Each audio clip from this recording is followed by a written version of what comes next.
Hello everyone, my name is Seth, and today I'm going to give you my review of The Acolyte.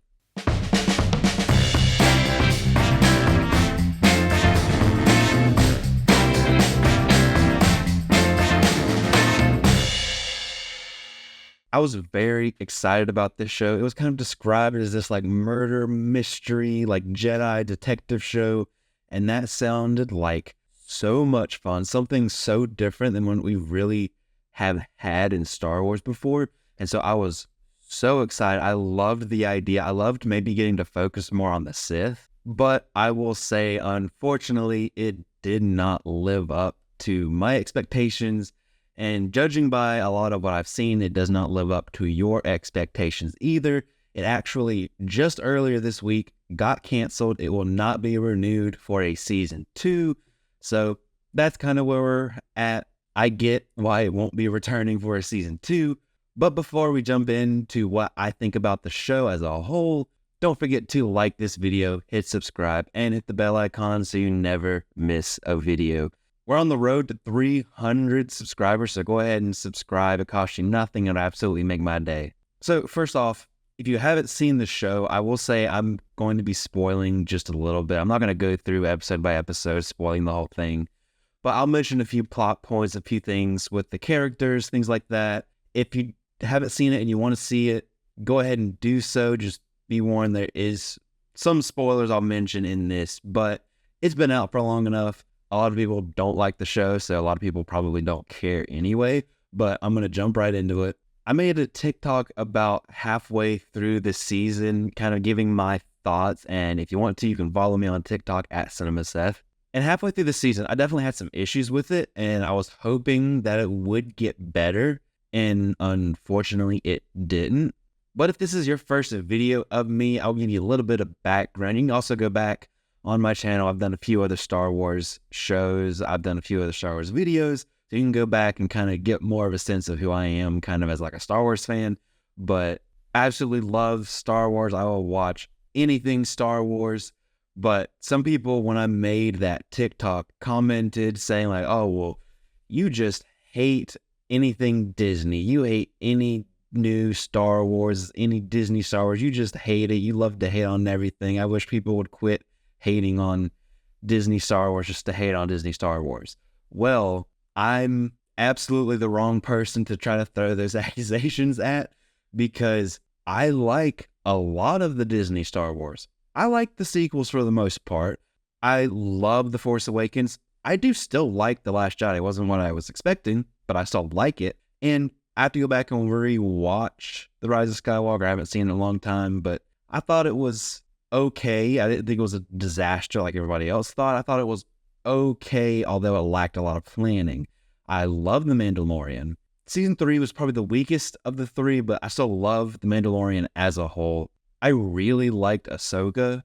Wasn't the biggest fan of Book of Boba Fett. I think it had some issues, but like I loved the last season of the Clone Wars. I liked Obi-Wan probably more than most people. I think that would have been better served to cut some things out, make it more of a movie instead. So there was a few issues I had there, but I still liked it overall. So before I get kind of negative about The Acolyte, just know I'm not the kind of person who just hates on new Star Wars. But with all that being said, I will absolutely say that this is the worst Star Wars show.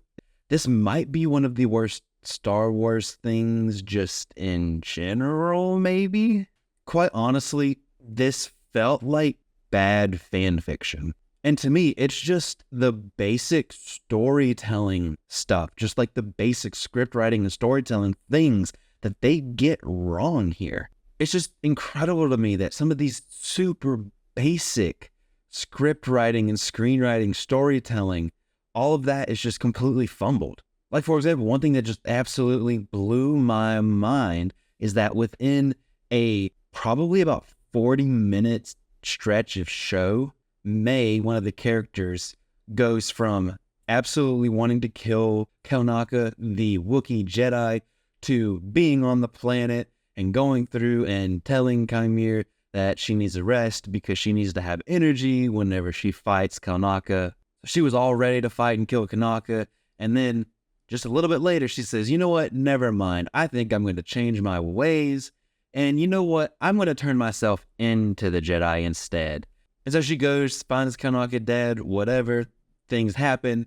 But then, right after, whenever the Jedi try to arrest her, she resists arrest and fights back. That's literally what you just said that you were wanting to do. So I don't understand. That is just one of the most mind-blowing sequence of events for a character I think I've ever seen. And it's not like she was lying to Kamir saying that, oh, I'm going to just turn myself in. There was no reason for her to lie.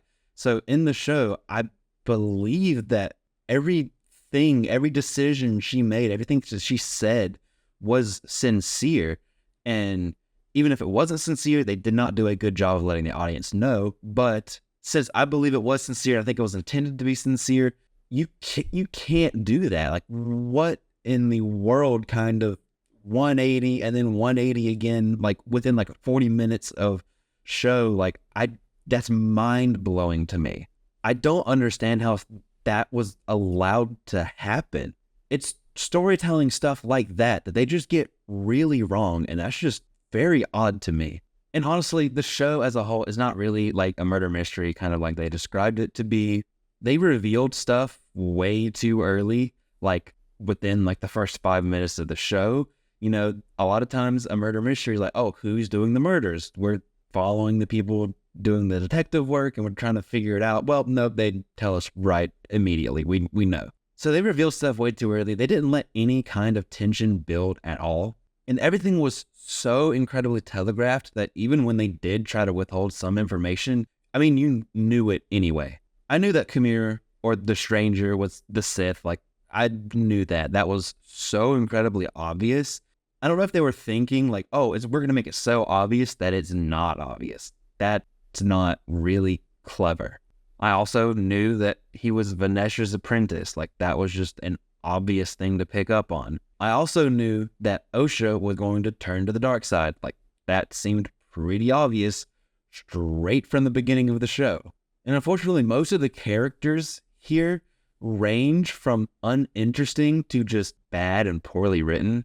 I think the worst thing for me is that the characters here, when they make decisions, when they choose to do something, it just doesn't make sense.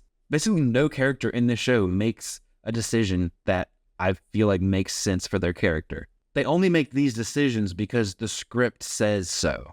That's not how you need to write a script. You need to take these characters, give them their own perspective and personality, and then put them in situations and really test these characters, squeeze these characters, force them to make decisions, force them into action, and then act according to their character, to their personality, and to their perspective that has been set up and established. You don't have these characters just to make decisions because the script says so. Good characters can't just act so the script is convenient.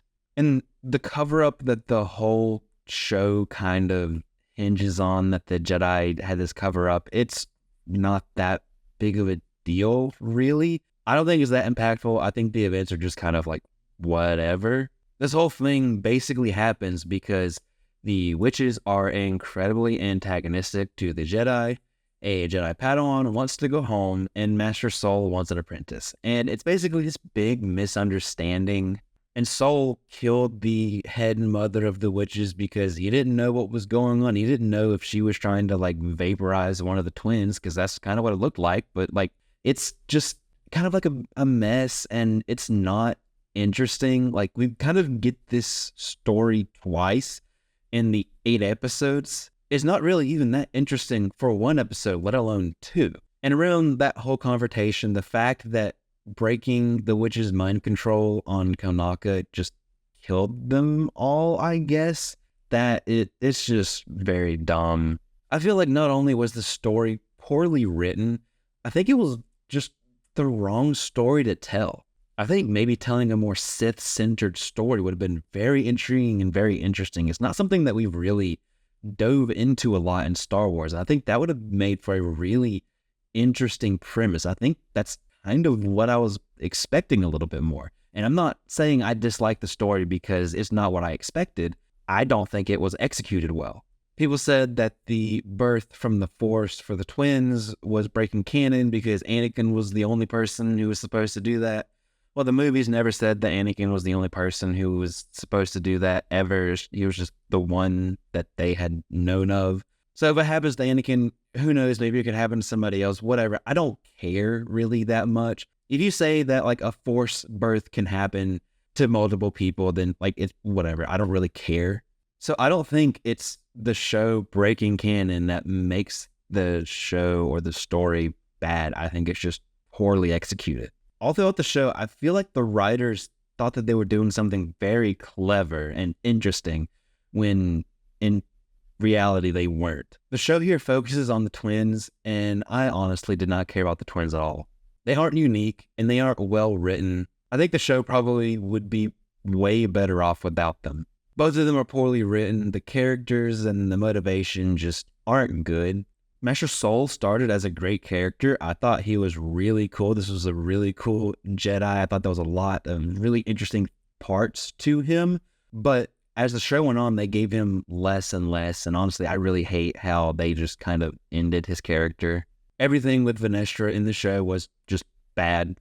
And there's no other way around it. People love her from the books. I haven't read the High Republic books. I need to, but her character really did not add anything to the show. And we get a super quick, like, little cameo of what everybody's assuming to be Darth Plagueis, and that's really cool, but that's not enough to save the show. Like, that's kind of a big deal, but there's nothing done with it. And if they want to tell a Plagueis story, just tell a Plagueis story. Like, go with like the James Luceno book. Chimera / The Stranger, I think, was the best part of the show. I think he was the most intriguing and the best written character. I honestly think that he should have just been the main character of the show, and we've seen it more from his perspective. I think Yord was an interesting character. You know, he's kind of like an uptight Jedi. He wants to like appear official, things like that. But there really wasn't a ton done with him. So I think that's an interesting idea for a character. It's just there's not a lot from him. Jackie is another character I thought had potential, but again, we just didn't get a lot from her. Part of what made Chimera the best part of the show was the performance by Manny Jacinto. He was great in this role despite all of the flaws in the show. He was intimidating when he needed to be intimidating. He's kind of sassy at times. I completely bought that. He was charming at the right time, and he had the physicality to the role that was really cool. I really enjoyed his performance all throughout this. I wish we got even more of him, and I loved every second he was on screen. Lee Jung-jae as Master Soul did his best with what he was given. He wasn't necessarily given a ton, especially toward the end of the show. It's okay for characters to have flaws, I get it, but he went from being this really cool, strong, and capable Jedi Master to, in the end, just kind of being a loser, I guess is the best way I can even describe it. Even with the weak parts, his performance was good all throughout. I loved his interactions with Manny Jacinto, and his performance would have been a lot better. He was just given better material. Dabney Keene is an incredibly talented actress. She has an incredibly bright future ahead of her, but in this role, she just didn't get to do much. There wasn't really a lot for Jackie to do, and that's unfortunate when you have an actress of her caliber. Amanda Steinberg had the tough task of playing both twins, and even though I understand that playing two characters is difficult, I think she did rather a bad job with both characters. I think bad is really the best way to describe her performance. It doesn't matter which twin she was playing, all of her line deliveries were so flat and boring and emotionless. She was incredibly stiff all throughout the show with either character. And again, for both twins, her performance was just really boring and stiff. When she tried to show any emotion, the performance just fell flat. From the bigger moments to the smaller moments, I think she just fails to connect with the audience. And that's very bad for somebody who is playing two of the main characters of the show. Her performance overall was just very disappointing to me. Rebecca Henderson, who played Venestra, I think honestly did a horrible job. She might not have had much to work with, but just like every single line was just so flat and boring. There were absolutely no facial expressions here. I think this is just a masterclass on how not to act.